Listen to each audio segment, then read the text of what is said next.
It's the perfect time for OnceLost games to highlight and rediscover the design choices that make The Elder Scrolls II Daggerfall unique. Bethesda is increasingly flirtatious with the worst excesses of AAA publishers in their efforts to turn gaming into live service casinos, and given the trajectory of every major game studio that found success in the mid-1990s, it's difficult to place too much trust in Bethesda, given that it'll be 3 to 5 years more evil by the time TES 6 is finally released. Broadly speaking, what's happening to AAA gaming is pretty clear. Companies that found success 20 to 30 years ago have swelled to such unfathomable size that visionary individuals within these companies are almost totally detached from their creative output, so creative ambition is hampered and gradually replaced by the profit motive, leading to the unfettered automated greed of late-stage capitalist corporate culture in their clamouring for as much money as possible from as broad an audience as possible.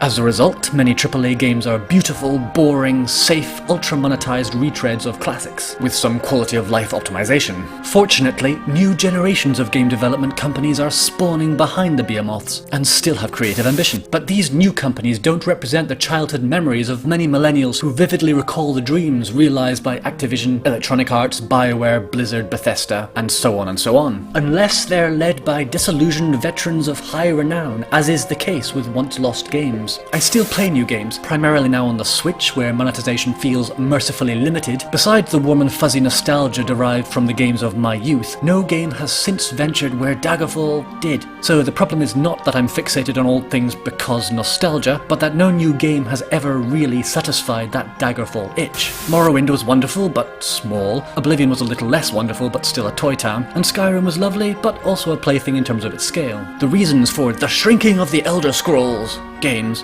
are well known.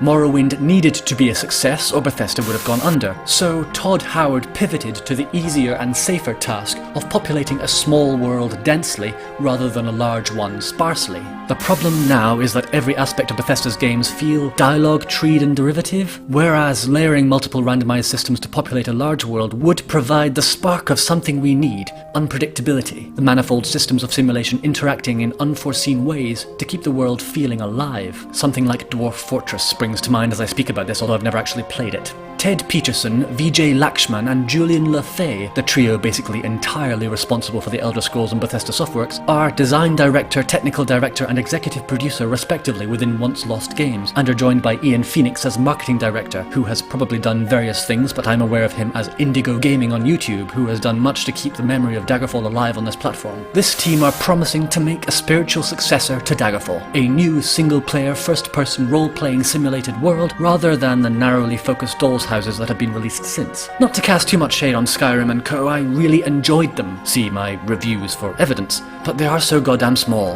Will OnceLost games game be good?